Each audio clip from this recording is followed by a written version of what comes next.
말씀 많이 하셨겠지만은 저희 오마이 TV 뭐 후보 되시고 처음 오셨으니까요. 네. 서울시장 후보 되신 그 소감 네. 또 그 각오. 네. 제가 이제 오마이 저기 박성호 TV에도 이제 나왔는데요. 사실 저는 조금 전에 나왔어요. 저는 벌써 출마 선언을 한 지가 50일 정도 됐기 때문에 맞아요. 공약도 다 발표를 해놓고 또 음. 경선 과정이 있어서 더군다나 이제 뭐 좀 이런 자리가 좀 없어서 조금 아쉬웠었는데 오늘이라도 나와서 다행이고요. 저는 이제 이렇게 얘기를 합니다. 2021년에 시대 정신은 도시 전문가가 서울시장이 돼야 된다. 그러니까 10년 전에 박원순 시장이 됐을 때는 그때는 사람을 좀 중심으로 하는 시민운동가가 아주 적격이었다. 그때는 제가 왜 그랬냐면 10년 전에도 제가 출마를 준비하고 선언문까지 다 써놨는데 네. 안철수 나온다고 그럴 때도 제가 나간다고 그랬어요. 그런데 박원순 후보가 나온다고 그러자마자 제가 드롭을 했습니다. 왜냐하면 가장 적합하기 때문에. 지금 2021년은 지금 가장 제가 적합합니다. 네. 제가 진짜 도시 전문가고 그리고 저의 가지고 있는 이 모든 김진 에너지를 서울시에 충전을 해드리고 싶습니다. 다만 뭐 사전에 얘기를 드리면 네. 제가 공약들은 이미 다 나와 있기 때문에 공약 설명보다는 지금 이제 단일화 국면이 되기 때문에 저한테 지금 조명이 이제 다시 들어오기 시작을 하고 있는데 네. 이번에 제가 아마 일반적인 지지율 여론조사에서는 별로 퍼센테이지가 많이 높게 안 나오기 때문에 여러분들 실망도 하시겠습니다만은 단일화 국면에서는 완전히 달라질 거고요. 제가 네. 노무현 바람, 돌풍 그리고 빅뱅을 이뤄내겠습니다. 네. 노무현 바람, 빅뱅. 네. 네. 노무현 대통령이 2%로 시작했어요. 근데 저는 지금 우리 이제 당의 지지율이 한 5%에서 9% 사이에 왔다 갔다 하고 네. 저희는 지금 뭐 정확히 모르겠어요. 3점 몇 %인가 나오는데 이거는 시작에 불과합니다. 시작에 불과하다. 네. 아니 어떤 언론사 기사를 보니까 초조한 김진애, 여유 있는 박영선 뭐 이렇게 그럴 수가 없죠. 왜냐하면 앞서간 사람들이 훨씬 더 불안합니다. 안 될까봐. 왜 그러냐?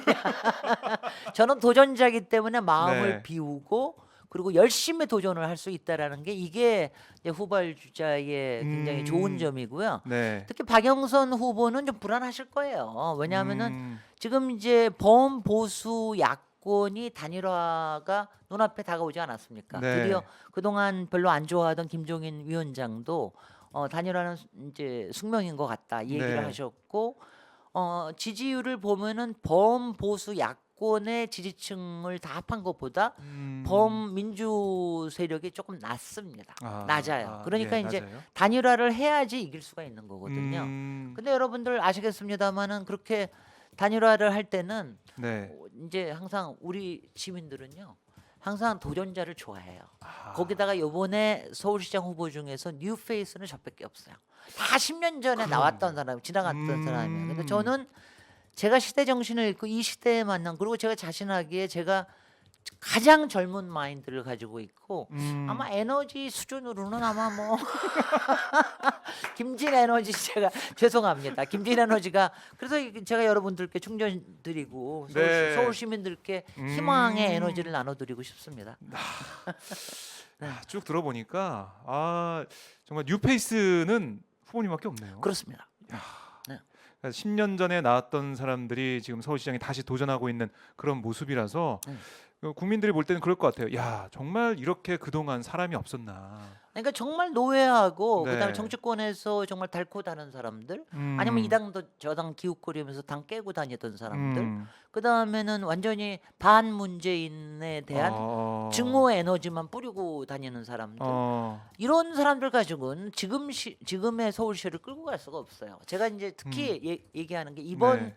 서울시장은 제가 이 얘기부터 먼저 왜냐하면 네. 정무적인 얘기부터 먼저 네, 하는 게 하시죠. 좋은 예. 게 이번 서울시장은 사실 지금 서울의 위기는 두 가지입니다. 그러니까 하나는 코로나 위기, 네. 또 하나는 부동산 이 문제예요.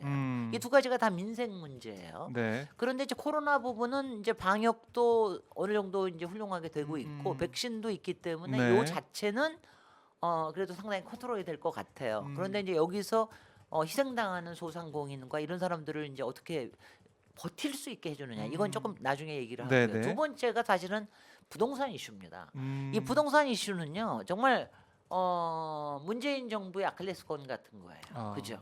좀 뭐 크게 얘기하면은 이게 초저금리와 그다음에 네. 유동자산이 워낙 많아서 생기는 거품이기도 하지만 또 서울시가 잘못하고 문재인 정부가 잘못한 것도 있거든요. 근데 이거를 제가 명확하게 얘기하면 무슨 다른 이상한 공약할 필요 없어요. 지금 1년 3개월 동안 특히 앞으로 한 10여 개월 동안 분명히 시민들한테 이게 달라진다.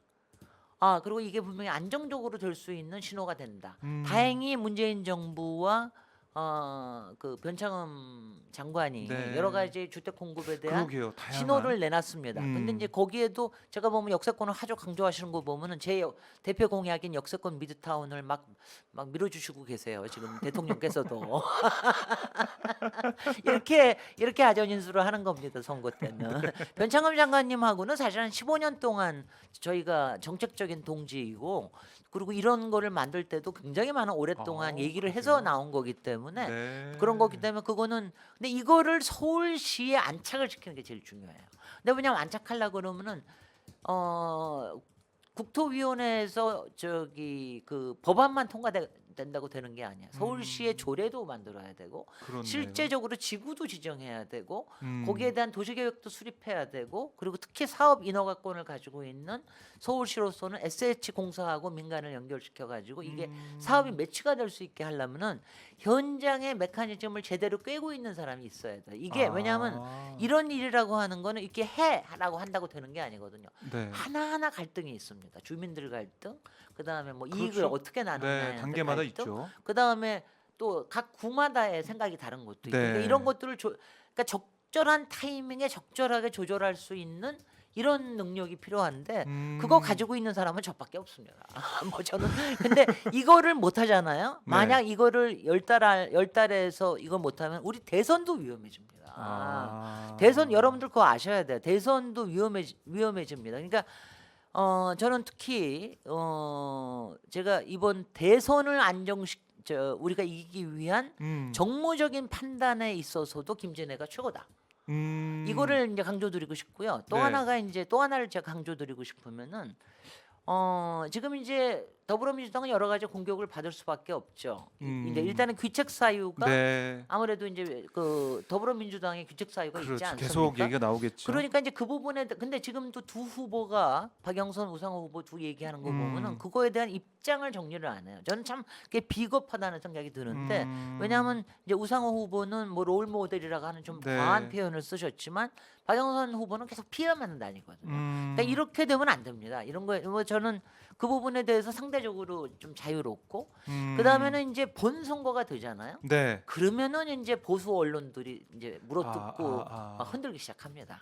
그런데 그럴 때 과연 저는 이렇게 얘기하죠. 박영선 후보가 만약 된다면 네. 박영선 후보가 과연 그걸 견딜 수 있느냐? 저는 박영선 후보가 20년 정치 생활하면서 네.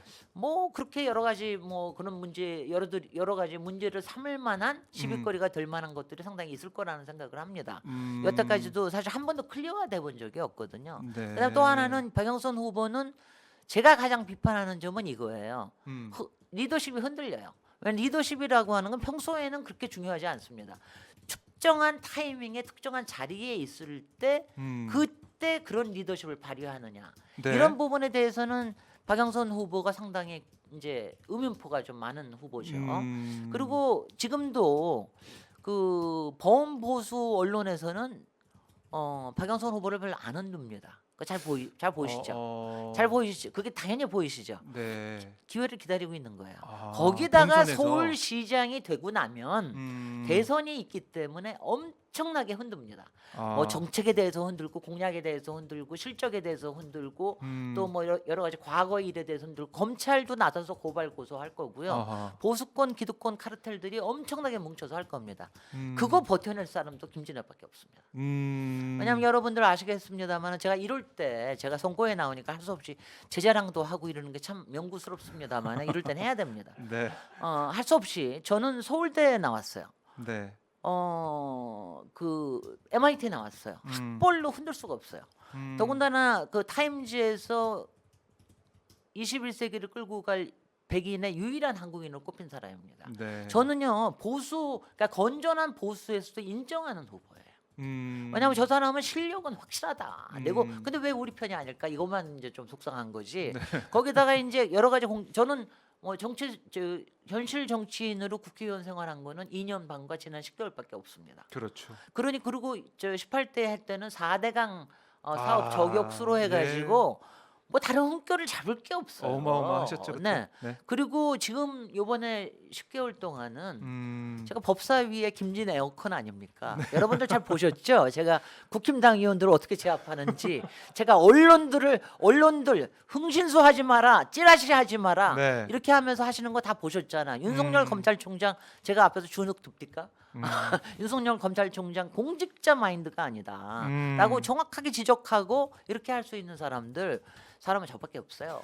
그게 이렇게 왜냐하면 이거를 좋은 게 좋은 거다. 언론에서 거론되면 싫다. 언론에서 흠집 잡으면 어떻게든 조심하자. 이거 가지고는 안 됩니다. 이게 이게 우리가 가져야 될 진짜 실력이고 진짜 왜냐하면 우리 사회를 바꾸려고 하면은 그런 투지가 필요해요. 여러분 우리가 여권이라고 해서 더구나 문재인 정권의 이른바 이제 말기로 간 겁니다. 그러면은 정권도 그렇죠. 흔들리고 저쪽에서는 더 극악스럽게 공격을 할 때 네. 이거는 저희가 선제로 나서야 되는 게 굉장히 많아요. 근데 제가 설득하고 제압하고 실적을 내는 데는 김진애밖에 없습니다. 네. 그 말씀 쭉 들어보면